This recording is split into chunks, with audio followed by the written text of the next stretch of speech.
Whoa.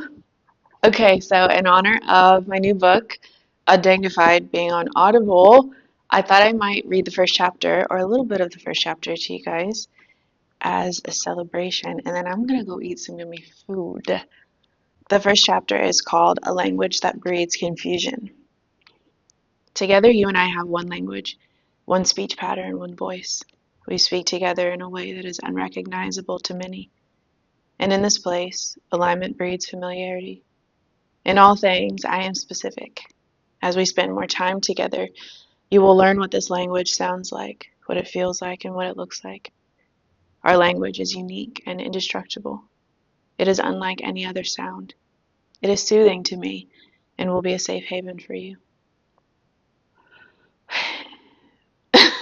I needed to read that just now. Okay. This language represents being in one accord, in one alignment with one matter, and in sync with one business.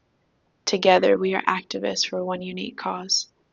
Our speech pattern includes constant giving and receiving of value and worth. It is cyclical in rotation, meaning what I give, you receive, and what you give, I receive. It is a constant exchange of worth. This language is not confusing. Rather, it is detailed and patterned to you. As we spend more time together, this language will be easily found. You will not spend days confused about what I am saying to you. Rather, you will know the sound of our language. Everything I do brings you back to a place where one voice guides, directs, soothes, comforts, hopes, protects, and preserves you. In this space, there is no place for confusion, and this place is ever present. I want you to understand something. You cannot see the wind, but you see the effects of its presence. This is how that one voice is. It is a forever ongoing song, sung by you and me. The effects of that song will be seen by others. Imagine a ballroom filled with people. They crowd around in a big circle, anticipating the arrival of the one they've all come to see. The doors open, and everyone's attention turns to the one walking through the door. There's a sea of people, but the one sees you. He reaches out his hand for you to join him in his first dance. You're hesitant, afraid of what people will think. Your mind tells you to stay in your safe space, another body in a sea of people. Yet something pulls you to lift your hand to his. Something speaks to your curiosity. He looks on you with love and blazing desire. There is something about him that is undeniably true, unlike any truth you've ever experienced. Your hand touches his, and in a moment you're wrapped in his embrace. He leads the dance around the ballroom, and you follow effortlessly. Each step he takes is balanced and specific. His eyes lock onto yours. He smiles, and you avoid eye contact, focusing on following the pattern of his feet. You slip and miss a step, but he is right there, holding you up in his arms. His gaze is still, steady on only you. You see joy in his eyes. There is something he admires about you, and you feel it's too good to be true. Everyone surrounding the dance watches in amazement, some judgmental, maybe out of envy, as he sweeps you across the floor.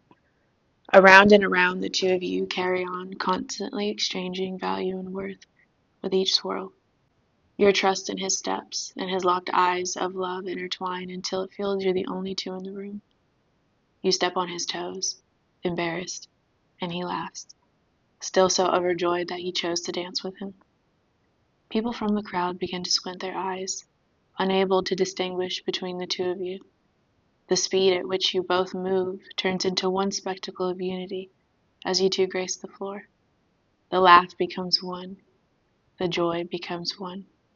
The misstep becomes one. The exchange of love becomes one. The desires of both become one. The dance becomes one. Around and around, you begin to look just like him and he like you. There is no difference from the one who walked into the ballroom doors and the one who was offered the dance. The two become one. This is the language I am talking about. This is the speech that is constantly available to you. Okay, I'm gonna stop there before I start crying. You guys, I cannot tell you how many times I have asked the Lord something, I'll say, I call him Abba. I call him Papa Abba. I'll be like, Dad, what about this? Or what do you think about that? And he's like, go read your book. And I'm like, but I wrote that. I don't need to read that. I want to hear from you. And it's crazy because I'm reading this talking about one voice and one laugh and one. And it's so interesting the times he'll say, like, go praise, go sing, go speak. And in the midst of you praising or singing, speaking, whatever it is, you'll hear him, but from you. Yeah, I'm just going to stop there and let you guys finish the rest of the audiobook on your own. It is available on Audible exclusively. So I'm excited to hear what you guys think of it, and I pray that it blesses you, and I love you all so much. Okay, I'm going to go eat. Bye.